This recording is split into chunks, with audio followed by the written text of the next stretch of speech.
Cha. Let's taste our morality. D, you don't even drive. Sitting a 10-year-old child while the parents are out for the evening. Okay. You see that it's getting late, so you tuck the child into bed and head downstairs to watch TV. Okay. As you're falling asleep on the couch, you snap awake to glass shattering. Okay. Before you can comprehend what is happening, a man rushes in with a weapon. He is not wearing a mask to cover his identity and demands to know where the husband is. You quickly tell him that the husband is not home. The man tells you that because of the husband, who is a judge, a predator was released from prison and murdered his 15-year-old daughter. Oh. He tells you that the husband set him free because the predator's father is good friends with him. Oh. You feel very sorry for the man and can see the pain in his eyes, but reiterate again that the husband is not home. The man tells you that he knows that the child is home and wants revenge on behalf of his daughter. He tells you to leave the house since you are not involved, but if you try to intervene, he will take your life as well. Do you leave the house and say nothing, knowing the fate of the child but refusing to put your life in danger in order to save a stranger? Or try to save the child, knowing that you will most likely become a victim yourself, but doing whatever it takes to save the life of an innocent person? I'm leaving. And let me tell y'all, let me give you the cherry on top.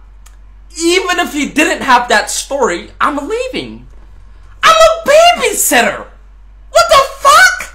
They probably paid me like $100. He is telling me politely, leave the house. If you get in my way, I'ma kill you too.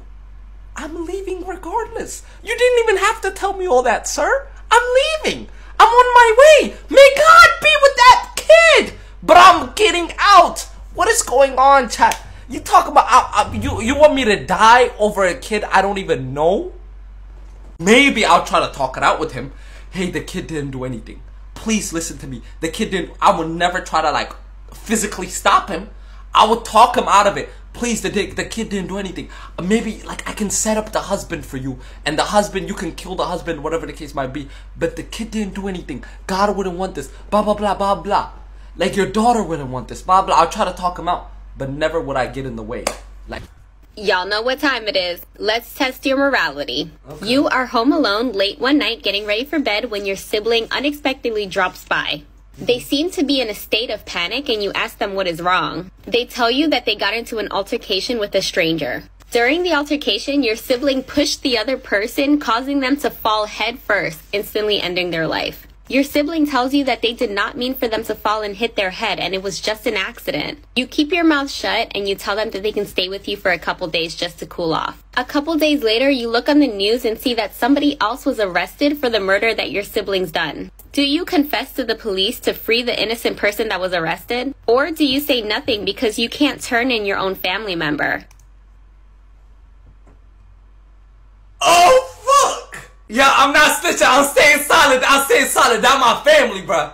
That my blood, bro. That's my brother, literally, bro. That's literally my brother, and he did it on accident, too, chat. If he did it on purpose and somebody got arrested, okay, maybe. He did it on accident and somebody got arrested, hey, may God be with that person, bro. No cap. But what the hell, that my brother for real, bro. We blood like that. We like that. We locked in, bro. Chat, since y'all loving the morality test, we got another one. Hold on.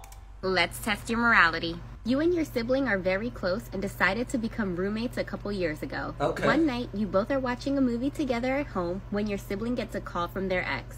During the phone call, your sibling gets very upset and gets up and storms out of the house. Before they close the door, you ask them where they're going and they said they just need to clear their head. You finish the movie alone and head to bed. A couple hours later, your sibling comes home and seems very distraught. You ask them what is wrong and they tell you that they did something very bad. They confess to you that they murdered their ex, not in self-defense, but in rage. They beg you to be their alibi so that they don't get caught. You both head to bed and the next morning there's a knock at your door. You and your sibling answer the door, only to find 2 police officers. The police tell your sibling that they want to ask him a couple questions because the ex's family reported them missing. The police ask your sibling where they were last night and your sibling tells them that you both were at home together all night. The officers turn to you and ask if it's true. Do you tell the officers the truth about last night, getting your sibling arrested and charged with first-degree murder for taking the life of an innocent person? Or do you give a fake alibi, giving your sibling enough time to get rid of the evidence and never be charged with the cold-blooded murder of an innocent person? Yo, of course I'm not snitching. I owe loyalty to my brother, not her. Hey, brother, you did some fucked up shit, but why am I snitching?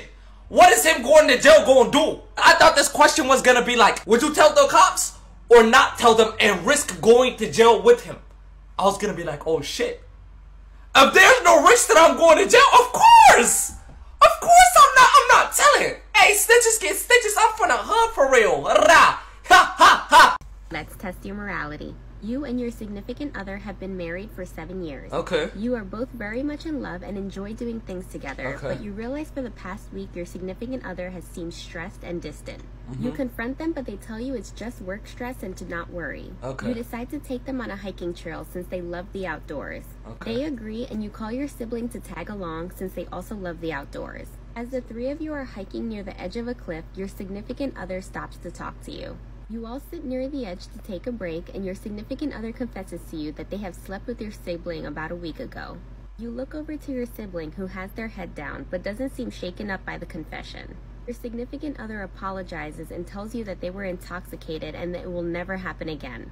Your sibling does not apologize and gets up to walk away, but slips on a small rock and instinctively grabs your significant other, causing them to both fall over the cliff. The fall was far, but not enough to immediately take their lives, but they are both badly hurt and unconscious. You call 911 and they are immediately airlifted to the nearest hospital. As you're waiting in the emergency room, the doctor comes out to talk. The doctor tells you that they're both alive, but your sibling needs a blood transfusion and your significant other needs a kidney transplant immediately. The doctor states that they are both in critical condition, and if they don't receive what they need very soon, they will both die. Do you give your blood to your sibling, causing you to be too weak for the kidney transplant, resulting in the loss of your significant other, or give your kidney to your significant other, making you unable to donate your blood to your sibling, resulting in their death? Man, fuck both of them, man! Man, come on, bro! What's going on? And that's what I'm talking about. Like, that's what I'm saying. Like, fuck both of them. Okay, let me tell y'all, right? This is what you gotta understand. This is my significant other. My significant other owes me loyalty because we're in a relationship. This is my sibling. They owe me loyalty because we have our own relationship too. Sibling is a form of relationship. And they both betrayed my trust. What the fuck do I look like? Maybe I might give my blood to my sibling because blood is like way less like it's not as big of a deal as like giving your kidney up. You feel me? My final answer depends how I'm feeling that day. If I'm feeling petty, both of them dying. Let's test your morality. You have a younger sibling who recently told you that they are being bullied in school by an older kid. They tell you the horrible things that the bully has done to them, including beating them up and dunking their head into the toilet. You find out who the kid is and you inform the school of what's going on. The school does nothing because the child's father is a respectable lawyer and also in the school committee. You try talking to the bully, but they just ignore your request and tell you there's nothing you can do about it. You are angry that nothing is being done, and you decide to walk your sibling home from school since it's only a couple blocks away from your house.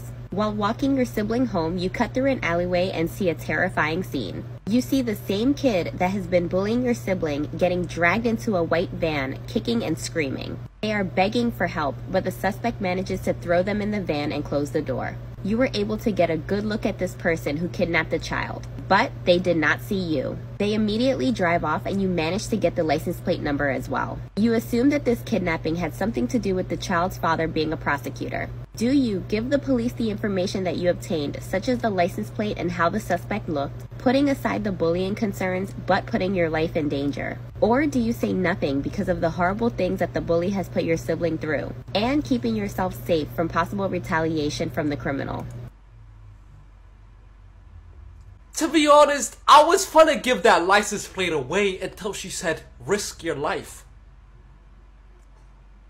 They're not getting the license number. Oh, my fault. I was getting that shit next time. They're not getting the license number for shit, man. No cap. I'm keeping that shit. Say goodbye, little boy. Hey, car was a bitch, you hear me? Let's test your morality. You and your significant other decide to go out late one night for some drinks. You both have been happily married for 15 years and love each other very much. As you both walk back to the car to head home, your significant other bumps into their ex. You've heard about this ex before and you know that they are not a good person. They both start to argue and your significant other punches their ex in the face, causing them to fall headfirst onto the sidewalk, instantly ending their life. As you stand there in shock, your significant other starts to panic, telling you that they did not mean to kill their ex. They beg you to help them cover up the crime and hide the body because they cannot go to jail. Do you help them hide the body because you don't think they deserve to go to jail, making you an accessory to murder? Or do you turn your significant other in because although it was an accident, it is still murder and their family will never get closure? I mean, I'm not helping her, but not for the reason you think. You probably think, oh, you don't want to support murder. Nah, she was arguing with her ex. What the fuck y'all arguing for? There must be something in the air still. So you might have been doing shit behind my back to be so angry that you're punching them in the face. So you gotta deal with that shit you're over by yourself, girl. Let's test your morality. You are currently at work as a forensic analysis expert. You get a call that detectives want to send you a case to analyze. They explain that the case is a possible suspect, female, who shot and killed her husband. The only evidence they have is the gun used, which is registered to the house of the husband and wife. They want you to prove that the gunshot residue that was on the wife is connected to the gun that was used to kill the husband. You agree to get the evidence sent to you, so they ship it over. You pick up the evidence 2 days later and realize that they accidentally sent the case file along with the evidence. You open up the case file and see dozens of domestic violence reports from the wife against the husband. You see pictures of the wife bloodied and bruised on multiple occasions. There was even a report of the husband throwing the wife off of the balcony because she served dinner late. You realize that nothing was done to this husband because he is a cop. No one knows that you picked this evidence up today and analyzed it. You can get away with saying that you never received the evidence and it got lost in transit. Analysis concludes she did do it. Because the husband was a cop, they are going for the death penalty. Do you destroy the evidence, saving the woman from the death penalty for— No, I don't want to hear the next option. Destroy the evidence. Destroy the evidence. Destroy the evidence. You go, girl. I'm so freaking proud of you. I'm so freaking proud of you. You go, girl. You kill that motherfucker. Let's test your morality. You and your significant other have been married for 25 years and are happily in love. You both have a 10-year-old child together who you guys consider a miracle child. All three of you decide to go out on a boat and enjoy the day. While out in the water, a speedboat comes crashing into your boat, sending your significant other and child flying off of your boat. You remain in the boat but get knocked unconscious. You wake up in the hospital a day later, badly bruised but otherwise okay.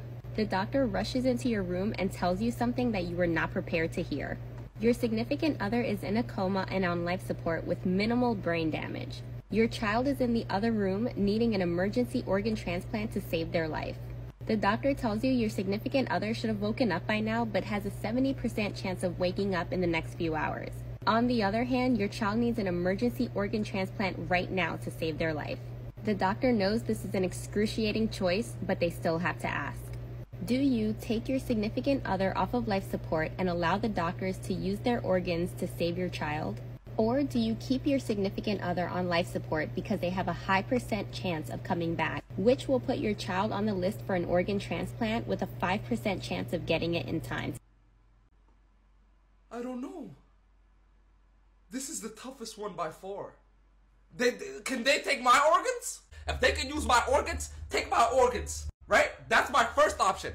And then if they cannot use my organs, if they can't use my organs, I would want to choose my child. And I feel like if I chose my significant other, right, I feel like my significant other would have forgiven me for choosing her over our child, if that makes sense. So I would pick the child. That's my final answer. Sue me, bro. Let's test your morality. You are home alone late one night when you get a call from your sibling. Your sibling is hysterically crying and tells you what happened. They tell you that they were driving in the car with your mother and their mother when a car accident happened. Your sibling is okay, but your mother was rushed to the hospital with critical injuries. They tell you that the doctor told them that your mother needs an emergency surgery to survive. But your mother does not have insurance and the surgery is $15,000. They are planning to proceed with the surgery tomorrow afternoon if you guys can come up with the money. You decide that you're going to go to the bank tomorrow morning to ask for a loan. The next morning, you walk into the bank and right into a robbery. The masked robber is holding the teller at gunpoint, telling them to put all the money into the bag. As the teller is putting the money into the bag, someone decides to try to tackle the robber, which the robber in turn shoots the person. After the money is put into the bag, the robber rushes out and brushes past you. The mask slightly comes off and you realize that it's your sibling. No one else saw the person's face but you. And you realize that your sibling did this to get enough cash to save your mother. Do you tell the police that it was your sibling that robbed the bank and shot someone, putting your sibling in prison and returning the money to the bank? Or do you say nothing and let your sibling use the money stolen from the bank for the emergency surgery to save your mother? Bro, I thought the question was gonna be hard, bro. Cause bro, it was so many turns in the question, bruh. Obviously, I'm not telling. That's my mother. I would have told my sibling, you could have told me. We would have robbed it together. You know what I'm saying? We could have robbed it together. Fuck telling her. I would have robbed it with her. What are you talking about? It's my mother, man. But since I was the witness, though, I would blackmail my sibling to give me some of that money, though. I mean, that's just me, though. Y'all know what time it is. Let's test your morality. Okay. You are home alone late one night getting ready for bed when your sibling unexpectedly drops by. They seem to be in a state of panic and you ask them what is wrong. They tell you that they got into an altercation with a stranger. During the altercation, your sibling pushed the other person, causing them to fall head first, instantly ending their life. Your sibling tells you that they did not mean for them to fall and hit their head and it was just an accident. You keep your mouth shut and you tell them that they can stay with you for a couple days just to cool off. A couple days later, you look on the news and see that somebody else was arrested for the murder that your sibling's done. Do you confess to the police to free the innocent person that was arrested? Or do you say nothing because you can't turn in your own family member? Oh, fuck! Yeah, I'm not snitching. I'm staying solid. I'm staying solid. That's my family, bro. That my blood, bro. That's my brother, literally, bro. That's literally my brother, and he did it on accident, too, chat. If he did it on purpose and somebody got arrested, okay, maybe. He did it on accident and somebody got arrested, hey, may God be with that person, bro. No cap. But what the hell, that my brother for real, bro. We blood like that. We locked in, bro.